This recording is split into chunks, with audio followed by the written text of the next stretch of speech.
Movie की शुरुआत होती है न्यूयॉर्क से, जहां एक व्यक्ति निक स्पिट्ज एक पुलिस ऑफिसर होता है और वो 3 बार डिटेक्टिव के एग्ज़ाम में फेल भी हो चुका होता है। निक डिटेक्टिव के एग्ज़ाम इसीलिए देता है ताकि उसकी सैलरी बढ़ सके, और दूसरी बात उसकी बीवी ऑड्री भी चाहती थी कि निक एक डिटेक्टिव बन जाए। यानी कि अपने दोस्त जिमी से कहता है कि वो डिनर पर उसकी बीवी ऑड्री को डिटेक्टिव एग्जाम में फेल होने वाली बात ना बताए, क्योंकि आज निक और ऑड्री की 15वीं वेडिंग एनिवर्सरी होती है। नेक्स्ट सीन में हम निक की वाइफ ऑड्री को देखते हैं, जो कि एक सैलून चलाती है। सैलून में ऑड्री की कस्टमर्स एंड कलीग अपने अपने पतियों की कमियां निकाल रही होती हैं। इसी मौके पर ऑड्री भी इनसे अपना दुख साझा करती है और बताती है कि उसके पति निक ने 15 साल पहले किए यूरोप ट्रिप के प्रॉमिस को आज तक पूरा नहीं किया है। फिर ऑड्री के कस्टमर से सजेस्ट करती है कि उसे आज अपनी वेडिंग एनिवर्सरी पर अपने पति से कहना चाहिए, शायद वो मान जाए और उसे यूरोप ट्रिप ले जाए। अगले सीन में निक और ऑड्री अपने 15वीं वेडिंग एनिवर्सरी पर डिनर कर रहे होते हैं और इनके इस सेलिब्रेशन में जिमी और उसकी वाइफ हॉली भी होती है और इन्हें इनके 15वीं वेडिंग एनिवर्सरी विश करते हैं। और यह निक ऑड्री को अगले दिन सरप्राइज देने के लिए भी कहता है। पार्टी से आने के बाद ऑड्री फ्लॉस कर रही होती है, तभी उसे अपनी कस्टमर की कही बात याद आती है और निक से झगड़ने लगती है और उससे रूडली कहती है कि तुमने अभी तक यूरोप ट्रिप का प्रॉमिस पूरा क्यों नहीं किया। निक कहता है कि मैंने तुम्हें डिनर पर सरप्राइज देने का प्रॉमिस किया था। ऑड्री कहती है मुझे और कोई सरप्राइज नहीं चाहिए। दरअसल निक का सरप्राइज $50 का अमेज़न गिफ्ट कार्ड देने को होता है, पर वो अपना मूड बदलता है और कहता है ऑड्री, हम यूरोप जा रहे हैं, यही है हमारा 15th wedding anniversary surprise gift. Audrey ये सुनकर बहुत खुश हो जाती है और निक को हक करती है। निक यूरोप ट्रिप सरप्राइज इसीलिए देता है क्योंकि वो ऑड्री को और ज्यादा हर्ट नहीं करना चाहता था। अगले सीन में हम देखते हैं कि ये दोनों यूरोप जाने वाली फ्लाइट में होते हैं, जहां निक खर्राटे लेकर सो रहा होता है। लेकिन निक की खर्राटों की वजह से ऑड्री सो नहीं पाती और थोड़ी देर माइंड रेस्ट के लिए चोरी छिपे फर्स्ट क्लास लाउंज में चली जाती है, जहां उसे ईयर प्लग दिखाई देते हैं। ऑड्री उन्हें उठा लेती है ताकि निक की खर्राटों से बच सके, पर एक अननोन व्यक्ति ऑड्री को देख लेता है और उससे कुछ सवाल पूछता है, लाइक तुम यूरोप क्यों जा रही हो। ऑड्री कहती है वो और उसके पति हनीमून के लिए जा रहे हैं। इसके बाद ये अननोन व्यक्ति ऑड्री को अपनी तरफ से ड्रिंक ऑफर करता है कि इतने में ही एक एयर होस्टेस वहां आ जाती है और ऑड्री को वापस लो क्लास केबिन में जाने के लिए कहती है। इस व्यक्ति को ये सब अच्छा नहीं लगता और कहता है कि ये मेरी गेस्ट है। एयर होस्टेस कहती है फर्स्ट क्लास केबिन के लिए इनके पास इनका खुद का टिकट होना चाहिए। इस व्यक्ति का सब्र टूटता है और कहता है चार्ल्स कैवेंडिश। ये सुनकर एयर होस्टेस सॉरी बोलती है और चुपचाप चली जाती है। ऑड्री भी ये देखकर शॉक रह जाती है। अब इन दोनों की बातों का सिलसिला शुरू होता है, जहां ये व्यक्ति बताता है कि चार्ल्स कैवेंडिश उसका नाम है और मैल्कम क्विंस, जो कि एक $70 बिलियन के कारोबारी बिलियनर हैं, वो उनके अंकल हैं। और चार्ल्स की फियांसे को भी उन्होंने दूर कर दिया और वो खुद उससे शादी करने वाले हैं। और इसी हफ्ते मैल्कम क्विंस चार्ल्स की बेवफा फियांसे से अपनी बड़ी सी यॉट पर शादी करने वाले हैं और चार्ल्स भी इसी वक्त वहीं जा रहा है। इसके बाद चार्ल्स ऑड्री और उसके पति को भी यॉट पर अपनी तरफ से इनवाइट करता है। इधर निक भी खर्राटों भरी नींद से जागता है और ऑड्री को न देखकर वह भी फर्स्ट क्लास लाउंज में आता है और देखता है कि ऑड्री यहाँ किसी अनजान शख्स से बातें कर रही है। ऑड्री निक को देख लेती है और निक को चार्ल्स से इंट्रोड्यूस कराती है और निक को भी बताती है कि चार्ल्स ने हमें बड़ी सी यॉट पर इनवाइट किया है। लेकिन निक साफ मना कर देता है और कहता है कि वो बस से ही जाएंगे और अपनी यूरोप ट्रिप पूरी करेंगे। नेक्स्ट सीन होता है स्पेन का, जहां ये देखते हैं कि बस में इनकी हालत बुरी होने वाली है। इसीलिए मौके पर ये अपना प्लान बदलते हैं और चार्ल्स कैवेंडिश के इनविटेशन को एक्सेप्ट कर लेते हैं। यॉट पर आने के बाद चार्ल्स एक एक करके सबसे इंट्रोड्यूस कराता है, लाइक सूजी, जो कि चार्ल्स की फियांसे थी, पर अब वो उसके अंकल मैल्कम को प्यार करती है और आज रात उसकी शादी भी होने वाली है। सूजी निक और ऑड्री को यहाँ लाने से खुश नहीं होती और चार्ल्स से कहती है कि तुम नशे में हो क्या, पर चार्ल्स सूजी से सीधे मुंह बात नहीं करता है। इसके बाद चार्ल्स मैल्कम क्विंस का बेटा और चार्ल्स के कजिन टोबी क्विंस से इनकी मुलाकात कराता है, जिसकी हरकतें लड़कियों की तरह होती हैं। आगे के कैरेक्टर्स के बारे में हम वीडियो के साथ साथ जानेंगे। अगला सीन होता है रात का, जहां मैल्कम क्विंस अपने हेलीकॉप्टर से यॉट पर आते हैं। सब पार्टी एंजॉय कर रहे होते हैं, तभी मैल्कम क्विंस अपनी होने वाली बीवी सूजी के साथ पार्टी में एंटर करता है।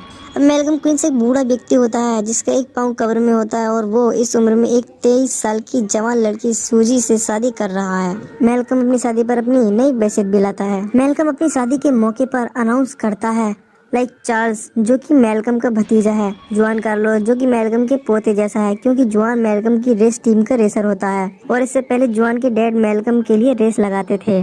और अब जुआन रेस कार टीम का रेसर है कल्लन उलेंगा, जिन्होंने मेलकम को बचाते वक्त अपनी एक आंख और एक हाथ गंवा दिया। महाराजा विक्रम गोविंदा, जो कि मेलकम का करीबी है और पैदाइशी महाराज है। टोबी क्विंस, जो कि मेलकम का बेटा है पर मेलकम उसे पसंद नहीं करता। ग्रेस बैलार्ड, जो कि मेलकम की करीबी है और पेशे से एक्टर है और चार्ल्स की एक्स गर्लफ्रेंड भी रह चुकी है। मेलकम इन सभी की तुलना कीड़ों से करता है और कहता है कि तुम में से किसी को मेरी प्रॉपर्टी से कोई हिस्सा नहीं मिलेगा और अपनी $70 बिलियन की प्रॉपर्टी सूजी के नाम करेगा। ये सब ग्रेस को अच्छा नहीं लगता और वो हॉल से बाहर चली जाती है, पर मेलकम किसी पर ध्यान नहीं देता और वसीयत पर साइन करने ही वाला होता है। लेकिन अचानक हॉल की लाइट चली जाती है। जब लाइट आती है तो देखते हैं कि मेलकम क्विंस, जो कि अपने बेटे तक को प्रॉपर्टी से बेदखल करने वाला था, वसीयत पर साइन करने से पहले ही अंधेरे में किसी ने क्विंस डैगर उसके सीने में घुसा दिया होता है और मेलकम वहीं मर जाता है। सब अचानक शॉक हो जाते हैं और मेलकम को मरा देखकर डर जाते हैं। ऑड्री कहती है कि निक एक डिटेक्टिव है और उसे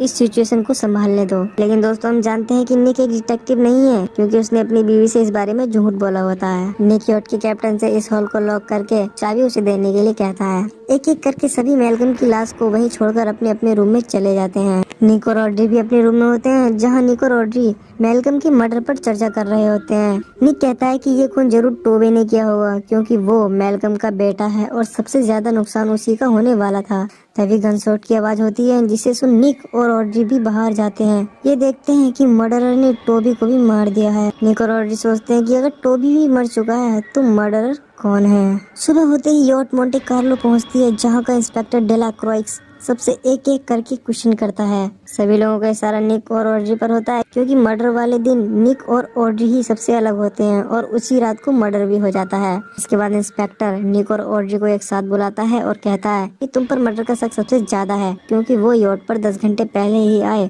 और एक मर्डर हो गया। निक कहता है कि ये बस एक कोइंसिडेंस है, हमने मेलकम क्विंस को नहीं मारा, हमारा यकीन करो। इसके बाद इंस्पेक्टर ऑड्री को बाहर भेजता है और निक से अकेले में बात करता है और कहता है कि मुझे तुम पर यकीन नहीं है, क्योंकि तुम एक झूठे हो, क्योंकि तुमने अपनी बीवी से झूठ बोला है कि तुम एक डिटेक्टिव हो। मुझे तुम्हारे बारे में सब पता है, तुम 3 बार डिटेक्टिव एग्जाम में फेल भी हो चुके हो। इसके बाद इंस्पेक्टर इनके पासपोर्ट को भी अपने पास रख लेता है। अगले सीन में हम देखते हैं कि निक और ऑड्री भी उस फॉर्मूला कार रेसिंग को देखने के लिए जाते हैं, जिसमें जुआन कार्लोस की टीम भी हिस्सा लेती है। निक और ऑड्री रेस देखने पहुंचे चार्ल्स, सूजी, कॉलन एंड विक्रम से अपने तरीके से पूछताछ करने लगते हैं, जहां उन्हें पता लगता है कि प्रॉपर्टी यहाँ के कानून के हिसाब से सभी करीबी लोगों में बराबर बढ़ती, जैसे कर्नल और मेलकम का ख्याल रखने वाले इस सोवियत बॉडीगार्ड को भी। सीन चेंज होता है, जहाँ हम देखते हैं कि निक और ऑड्री रूम में होते हैं। तभी कोई इनके दरवाजे को नॉक करता है और दरवाजे के नीचे से एक नोट फेंक कर चला जाता है। निक नोट को उठाता है, जिसमें लिखा होता है कि उन्हें रूम 802 में आना है। ऑड्री कहती है कि हमें रूम 802 में जाना चाहिए, लेकिन निक मना करता है और कहता है कि ये एक ट्रैप हो सकता है, लेकिन ऑड्री अकेली ही जाने लगती है। फिर निक को मजबूरन सेफ्टी के लिए एक लैंप उठाना पड़ता है और ऑड्री के पीछे पीछे जाने लगता है। रूम 802 में जैसे ही एंटर होते हैं, सरगाई पीछे से इन्हें गन पॉइंट पर लेता है और बैठने के लिए कहता है। निक कहता है कि तुमने हमें यहाँ क्यों बुलाया। सरगाई कहता है कि मैं तुम्हें कुछ बताना चाहता हूँ। ऑड्री कहती है कर्नल के बारे में। सरगाई कहता है हाँ, और बताता है कि जब 1994 में कर्नल ने मेलकम को एक बम धमाके से बचाया था, जिसमें कर्नल की एक आंख और हाथ जल जाते हैं और कर्नल 9 महीने के लिए कोमा में भी चले जाते हैं। और जब वो 9 महीने बाद होश में आते हैं तो देखते हैं कि उन्होंने अपनी फियोंसे को गंवा दिया था। दरअसल मेलकम ने कर्नल के कोमा में रहने के दौरान उसकी फियोंसे मैडेलिन से शादी कर ली होती है और इस बीच उन्हें एक लड़का भी होता है जो मरा हुआ होता है। और कर्नल जब भी शराब के नशे में होते थे, मेलकम को मारने की बात करते थे, क्योंकि मेलकम ने कर्नल की फियोंसे को उससे छीना होता है। तभी सरगाई के रूम की बेल बजती है, जिसे देखने के लिए सरगाई जाता है, लेकिन सरगाई के दरवाजा खुलने से पहले ही उस तरफ से कोई सरगाई पर गोली चला देता है, जिससे सरगाई मर जाता है। अब निक और ऑड्री का शक कर्नल पर जाता है और उन्हें लगता है कि अभी भी सरगाई को भी उन्होंने ही मारा है। इससे पहले कि कर्नल कमरे में अगर इन्हें भी मार देते, ये दोनों खिड़की के रास्ते से निकलते हैं, जहाँ ये देखते हैं कि कर्नल फ्लॉस कर रहे होते हैं। अब इनका शक कर्नल से भी चला जाता है, क्योंकि कातिल सरगाई के रूम के बाहर है, तो कर्नल यहाँ फ्लॉस कैसे कर सकते हैं। इसके बाद ये खाली रूम देखकर उसमें घुस जाते हैं। तभी कोई उस रूम में आ जाता है। ये दोनों डर जाते हैं और बेड के नीचे छुप जाते हैं। तभी रूम में विक्रम और ग्रेस आते हैं और दोनों एक दूसरे के साथ इंटरकोर्स करने की कोशिश करते हैं, पर विक्रम नहीं कर पाता। इसके बाद ये दोनों बाहर चले जाते हैं और निक और ऑड्री भी बेड के नीचे से निकलते हैं और एक रेस्टोरेंट में बियर पीने के लिए जाते हैं, जहाँ टीवी में इनके बारे में कुछ न्यूज चल रही होती है, जिसमें इंस्पेक्टर डेला क्रॉइक्स फ्रेंच में कुछ बोल रहा होता है। फिर निक बारटेंडर से उसकी ट्रांसलेट करने को कहता है, जहाँ बारटेंडर कहता है कि आप मोस्ट वांटेड मर्डरर हैं और आप एक पुलिस ऑफिसर हैं, डिटेक्टिव नहीं। और जो कहती है नहीं ये डिटेक्टिव है। बारटेंडर कहता है नहीं, क्योंकि न्यूज में बताया जा रहा है ये 3 बार डिटेक्टिव एग्जाम में फेल हो चुके हैं। ऑड्री ये सुनकर एंग्री हो जाती है और बाहर जाने लगती है। निक ऑड्री को समझाने की कोशिश भी करता है। गुस्से में ऑड्री को हेयर ड्रेसर बोल देता है। ऑड्री को ये अच्छा नहीं लगता और यहाँ से चली जाती है। निक ऑड्री से माफी मांगने की कोशिश भी करता है, पर तभी चार्ल्स आता है और ऑड्री को अपने साथ ले जाता है और निक देखता रह जाता है। नेक्स्ट सीन में हम देखते हैं कि निक एक फोन को चुपके से सूजी के बैग में डाल देता है और सूजी को फॉलो करने के लिए अपने दोस्त जिमी की हेल्प लेता है। दूसरी तरफ चार्ल्स लेक कोमा पहुंच जाता है और ऑड्री को कार में बैठे रहने के लिए कहता है और खुद अपने लॉयर से मिलने के लिए चला जाता है। ऑड्री को कार में क्लैरिटिन दिखती है, जो कि एक एलर्जी की मेडिसिन होती है, पर ये क्लैरिटिन जैपनीज होती है। यहाँ ऑड्री को रियलाइज होता है कि सूजी और चार्ल्स अब भी साथ हैं। ऑड्री भी चार्ल्स के पीछे पीछे चली जाती है, जहाँ उसे निक मिलता है। ऑड्री निक से कहती है कि तुम यहाँ क्या कर रहे हो। निक बताता है कि वो सूजी का पीछा करते हुए यहाँ आया है। ऑड्री निक को बताती है कि उसे चार्ल्स की कार में जैपनीज क्लैरिटी मिला, जिससे सूजी यूज करती है। ये दोनों समझ जाते हैं कि सूजी का मैल्कम के साथ शादी करने का सिर्फ नाटक था। तभी इन पर कोई गोलीबारी कर देता है, पर ये किसी तरह लाइब्रेरी की बुक्स को गिराकर भागते हैं। ये दोनों लाइब्रेरी के बाहर आते हैं, जहाँ इन्हें जुआन कार्लोस दिखता है और जुआन को इंग्लिश नहीं आती है, इसीलिए निक लैटिन में जुआन से सूजी किधर गई पूछता है, तो जुआन इशारे से बताता है कि वो इधर भागी है और जुआन खुद भी इनके साथ जाता है। तभी सूजी पीछे से इन तीनों को गन पॉइंट पर लेती है और गन चलाने वाली होती है। फिर तभी कोई हैलोवीन मास्क पहने एक अनजान शख्स सूजी को भी मार देता है। जुआन और निक हैलोवीन मास्क वाले अननोन पर्सन का पीछा करते हैं। पीछा करते हुए निक गिर जाता है और वो अननोन पर्सन निक को भी जहरीली डॉट से मारने वाला होता है, लेकिन इससे पहले निक एक प्लेट से उसके सर पर मारता है, जिसके बाद वो अननोन पर्सन भाग जाता है। इससे पहले कि पुलिस वहाँ आती, निक और ऑड्री भी वहाँ से भाग जाते हैं। अगले सीन में हम देखते हैं कि निक पुलिस इंस्पेक्टर डेला क्रोइक्स को कॉल करता है और क्वींस विला पर आने के लिए कहता है और बताता है कि आपको असली खूनी वहीं मिल जाएगा। ये दोनों क्वींस विला जाते हैं क्योंकि चार्ल्स वहीं पर होता है और अब इन्हें चारों कत्ल का शक चार्ल्स पर होता है। जैसे ही निक दरवाजा खोलता है तो देखता है कि चार्ल्स के मुंह से झाग निकल रहे होते हैं और वो भी मर चुका होता है।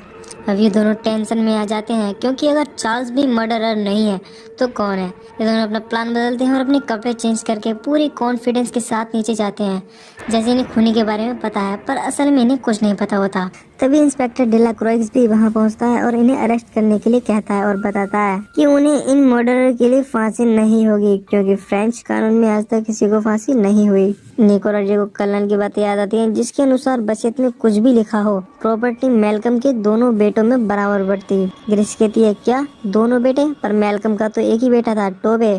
निक कहता नहीं, उनका दूसरा बेटा भी था जो मैडेलिन से हुआ था। कर्नल कहता है कि वो तो जन्म के वक्त ही मर गया था। निक कहता है कि नहीं, मैंने अपने पार्टनर जिमी से पता किया तो पता चला कि मैडेलिन का डेथ सर्टिफिकेट है, पर उस लड़के का नहीं, क्योंकि वो कोई लड़का नहीं बल्कि मैडेलिन ने एक लड़की को जन्म दिया था। पर मैल्कम को उसका वंश आगे बढ़ाने के लिए एक लड़का चाहिए था, इसीलिए मैल्कम ने उसे छोड़ दिया और सबको बताया कि उसका लड़का मर चुका है और अब वो लड़की ही उस प्रॉपर्टी की असली वारिस है। विक्रम कहता है कि अगर वो जिंदा है तो जरूर उसने नाम बदल लिया होगा। फिर ऑड्री का ध्यान ग्रेस बैलर्ड पर जाता है, क्योंकि उसने ही अपना सरनेम बटलर से बैलर्ड किया था और बटलर का फ्रांसिस ट्रांसलेट होता है लेबोथलियर और लेबोथलियर मैडेलिन का सरनेम होता है, जो कि मैल्कम की बीवी थी। फिर ग्रेस कबूलती है और कहती है कि हाँ वो ही मैल्कम क्वींस और मैडेलिन लेबोथलियर की बेटी है, जिसे मरा हुआ घोषित कर दिया था और मैं ही इस पूरी प्रॉपर्टी की असली मालिक हूँ। पर मैंने ना ही मैल्कम को मारा और ना ही किसी और को। पर इंस्पेक्टर डेला क्रोइक्स बिना पुख्ता सबूत के ग्रेस को अरेस्ट नहीं कर सकते थे। ग्रेस कहती है अगर आपकी इजाजत हो तो मैं अब जाना चाहूंगी। इतना कहकर ग्रेस जाने लगती है, लेकिन ऑड्री का ध्यान ग्रेस की हेड पर जाता है। ऑड्री कहती है कि अपनी हेड उतारो। ग्रेस कहती है क्यों? ऑड्री कहती है क्योंकि निक ने मर्डरर के सर पर एक प्लेट से हमला किया था, जिससे उसके सर पर एक निशान बन गया होगा। पर ग्रेस हेड उतारने से मना करती है, लेकिन इंस्पेक्टर पीछे से हेड को उतार लेता है, जहां हम देखते हैं कि ग्रेस के सर पर प्लेट का निशान होता है।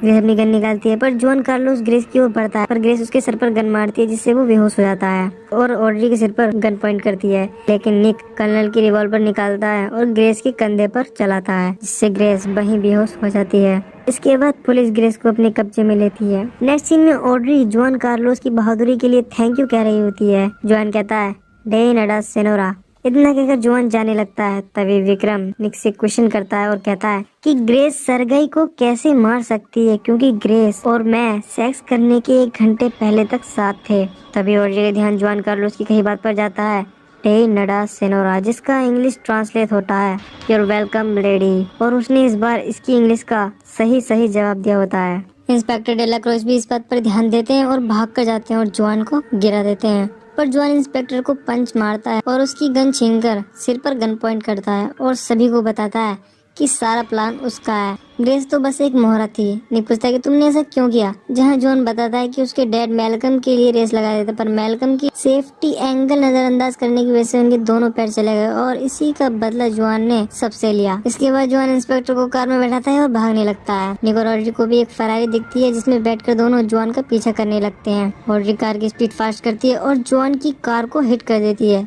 जिसकी वजह से जॉन की कार का एक्सीडेंट हो जाता है। इसके बाद निक इंस्पेक्टर को कार से सही सलामत बाहर निकालता है, पर जुआन निक को पंच मारता है और गन पॉइंट पर लेकर कहता है, अगर तुम यहाँ नहीं आते तो तुम मारे नहीं जाते और ना ही मैं पकड़ा जाता। इससे पहले कि जुआन गन चलाता, वही टूरिस्ट बस जिसे हमने शुरू में देखा था जुआन को हिट कर देती है, इससे जुआन की मौत हो जाती है। नेक्स्ट सीन में हम इंस्पेक्टर डेला क्रॉस को इनका शुक्रिया करते देखते हैं, जहां इंस्पेक्टर गवर्नमेंट की तरफ से नया यूरोप ट्रिप ऑफर करते हैं। इसके बाद ये दोनों एक ट्रेन में बैठे होते हैं, जहां ये अपनी ट्रिप को एंजॉय कर रहे होते हैं और मूवी यहीं पर खत्म हो जाती है।